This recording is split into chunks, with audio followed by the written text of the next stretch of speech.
Yes, yes, here we are again. Cannabis News with Joe Klare is December 7th, 2018. The end of another week here at the Marijuana Times. Check us out at marijuanatimes.org. Bunch of great articles. Click the video tab for this show and more on marijuanatimes.org. Today we're talking about medical marijuana in Pennsylvania. We're also talking about Grady Judd, who's a sheriff in Florida. Says some silly, inaccurate things about cannabis in the past. Can he top those things during an appearance on Fox and Friends? Well, we'll find out. And the makers of Marlboro get into the cannabis industry big time, as the kids say. They still say big time? I think they do.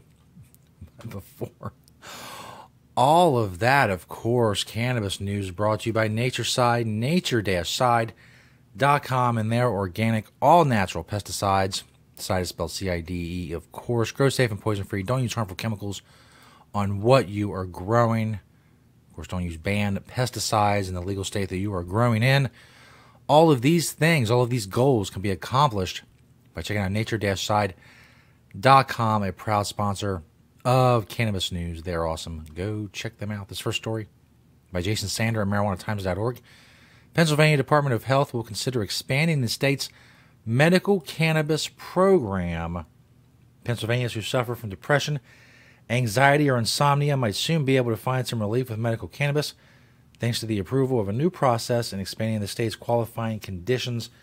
State Department of Health spokesman Nate Wardle made the announcement about the new process, adding that research-based petitions for additions to the list will be accepted in the next few weeks. The board will review the first submissions after the next meeting on February 1st, 2019. So basically, they got through the process of hopefully adding more qualifying conditions that medical marijuana patients in Pennsylvania can get access to medical marijuana for. That's a great thing, obviously, but it's really sad and frustrating to see not only that we're at a point where sick people have to get permission, not from their doctors, but from government officials who decide, well, these people are sick enough for medical cannabis. These people really aren't sick enough for medical cannabis, or they don't deserve it, or however they decide these things, whatever reviews that these processes and these qualifying conditions are going to go through. But what's worse than that is the fact that most of us now accept that as, well, yeah, that's the way things are. That's, you're sick, and if you want to choose medical marijuana, if you want to choose something that's not going to kill you and has less side effects than maybe prescription medications that you may be on, you got to have special permission slip from the government and from your doctor to even legally have that choice. It's not surprising, as Jason points out in the article. One of the things the doctor said, Pennsylvanians have been using marijuana illicitly for years to treat a wide variety of conditions not on the state list. That's basically what you're left with, to treat yourself illegally, because if you either won't or can't go through the hoops that are demanded of you by government officials who have no idea, they know nothing about you, about your life, they don't contribute to your life in any way whatsoever. If anything, they are a detriment to your life. And on top of all of that, they decide if you have a certain specific ailment that they might give you permission to legally choose medical cannabis. And as I said, most of us we know that's the status quo, and we see it the way it is, and then we just say to ourselves, well, that's life, but that shouldn't be life. I guess that's part of what we're doing here, is medical marijuana should be open to anyone who needs it. I don't care what your ailment is. I don't care what your ailment isn't. I don't care. It's not my business. I don't run your life. I don't know anything about your life. I don't know anything about you. My opinion on whether or not you should try medical cannabis should have no bearing on whether or not you're legally allowed to use medical cannabis. And yet, if in my state that we vote on, or my rep votes on it, then I somehow have a little bit of control over whether or not you can legally choose cannabis, and I shouldn't. Hopefully one day that will change, but, well, today is not that day. This next story from MediaMatters.org. Fox and Friends guest falsely claims that marijuana is, quote, a gateway drugs to drugs that's killing people. As mentioned, Grady Judd has had some harsh words about cannabis in the past. And, of course, Fox and Friends seems like the perfect place to spew these things. I tried to find the video to play for you. It's not on YouTube anywhere. I could attempt to play this video, from the other computer, but it's going to be jumbled. It doesn't matter anyway. I mean, do you have to hear stupidity from Grady Judd, or can I just read it to you? and then comment on it. Brian Kilmeade is a co-host of Fox and Friends. He opens with this. THC is addicting. There's absolutely nothing to back that up. Absolutely nothing. In fact, what studies have been done on this show that it's much less addicting than harder drugs and even things like caffeine. But, I mean, we're 3 words in, but that's okay. We're gonna keep moving. We're gonna get bogged down here. People act like, I know so many people. They say they were told one thing and then they get addicted to it. And that's an addicting substance.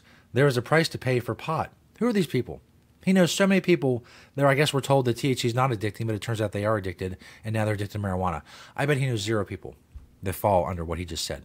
What he just described, I bet he knows 0 people who that's happened to.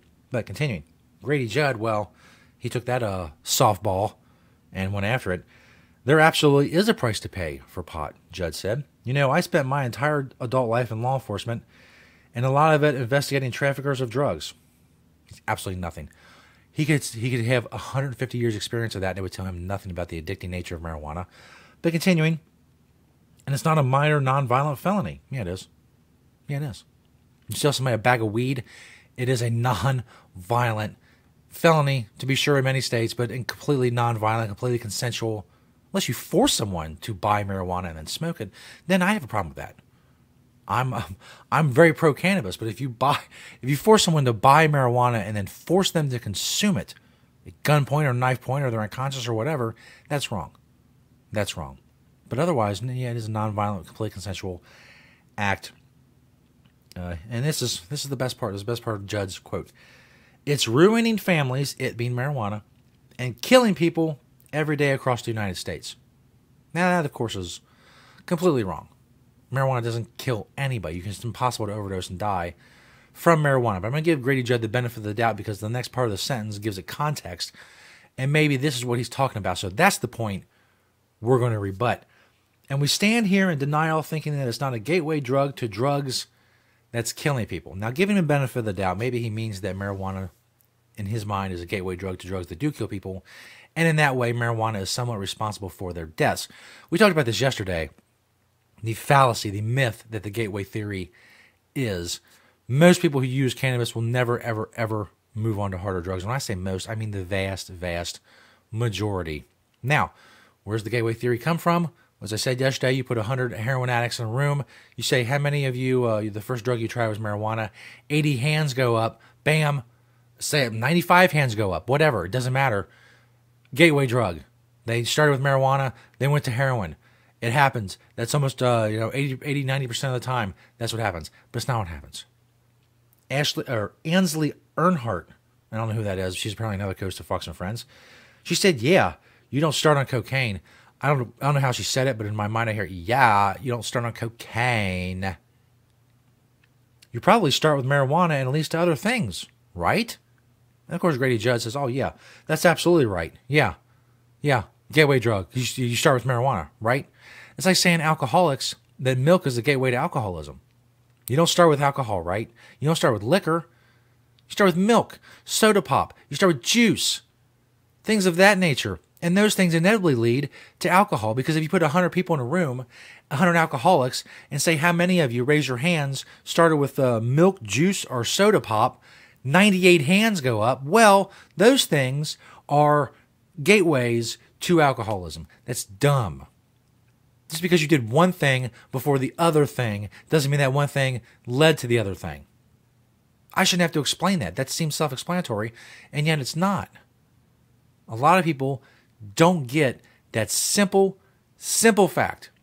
If you drank milk before you drank alcohol, milk didn't lead to alcohol. It just means you got a hold of milk first. It was easier to get, easier access. It's cheaper. Same thing with marijuana. If you're going to do illicit drugs, it's the cheapest, most plentiful, safest one there is. Why wouldn't you start with it? Yeah, to start with cocaine and then go to marijuana, that's crazy. Why would you do that? Why wouldn't you start with marijuana? But the fact is that most people start with marijuana, they stop right there, which is why it is not a gateway drug.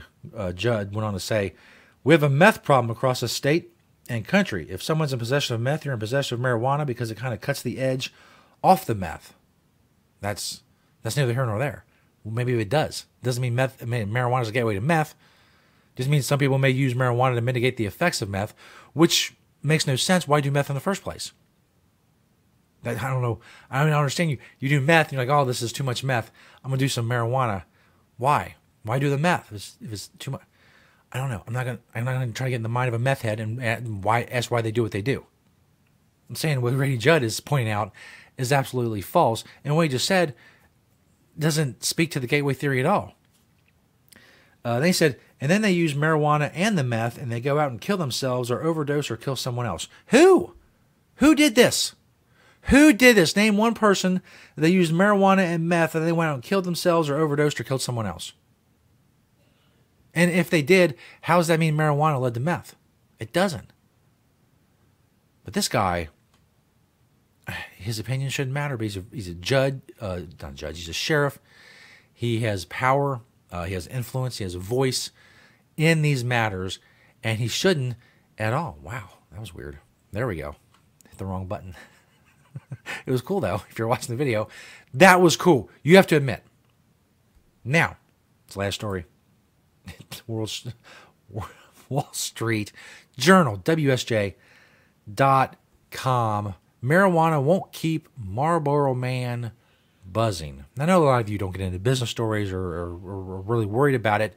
The point of that title of the article is that this person who wrote this article, Carol Ryan, I'm just call this woman who wrote this article, Carol Ryan, basically pointing out that Altria, who is the parent of a popular tobacco brand, Marlboro, announced Friday it was paying $1.8 billion for a 45% stake in Canadian cannabis company Cronos Group to secure the option to buy an extra 10%, which would give it control of the company. So basically what she's saying in this article is that they also just got into, or they're working with Juul to try to get a piece of that brand. And Juul, of course, dominates apparently the vaporization, vaporizer market, the vaping market, as the kids say. And she's basically saying they should focus on that instead of getting into marijuana, which very well may be true. Obviously, tobacco companies are trying to transition away from tobacco because less people are using tobacco. So if they want their companies to survive, they have to adapt and overcome and find something else. She's pointing out that maybe they should focus on Juul and do that, and that's going to be better for their bottom line. And in the short term, I'm sure that's absolutely true. In the long term, I'm not so sure that it is. Marijuana and cannabis is going to be a huge market, a huge industry, and getting in now is going to give the people who get in now an advantage over people who get in later. Now, obviously, they won't be around forever. Just because you get in early doesn't mean you're still around. I mean, people don't still shop at A&P grocery stores in the United States. They were first, but that gives you an advantage. But if you don't keep that advantage, you don't build on it, you don't adapt, then it doesn't matter, which tobacco companies are finding out. So now some of them are like, well, maybe we should get in early on the cannabis industry for better prospects of long-term growth. Whether or not that'll pan out, I don't know. A lot depends on, how they do it, what companies they get involved with, things like that. But she points out that Altria is losing market shares, losing market valuation, because obviously, people aren't as keen on cigarettes anymore for fairly obvious reasons, which is the number one reason being the incredible death rate that comes from using tobacco products, whether it's lung cancer or mouth cancer or esophageal cancer or throat cancer or increased risks of heart disease. A lot of people die every year, so it's kind of hitting the market hard. A lot of their customers are dying. A lot of the customers are still alive. They're like, oh, maybe I should quit this. The potential customers that are still alive are like, no, I don't want any part of that because I don't want to become a dead customer. I just want to become a customer. So they're looking for other things. She says focus on Juul. Maybe so. Short term is probably right. People are trying to transition away from tobacco into vaping and get away from the obvious harms of smoking. But I think in the long term, cannabis is a great investment. Obviously, I'm biased, but I also know a lot about the built-in market demand for cannabis. Just in this country alone, we're talking tens of millions of people who are regular users of cannabis just waiting for a legal market to open up so they may become a patron of that legal market. So long-term, I would say stick with cannabis, but, it's up to these companies. They're not... the tobacco companies are dying. And I know people are worried about, oh, big tobacco is going to get the marijuana. Yeah, some share of the marijuana market is going to be taken by former tobacco companies. If you don't want to buy from them, then don't. But they have no choice. They're like any other company in the world. They are dying. Their product, their industry is being strangled. A lot of it's, their own fault. It's not these people. These people weren't the ones writing the memos back in the 60s trying to cover up the fact that, tobacco causes lung cancer. These are completely new crop of people. But they're trying to save the company that they're involved in. And that some of them see cannabis as a viable investment.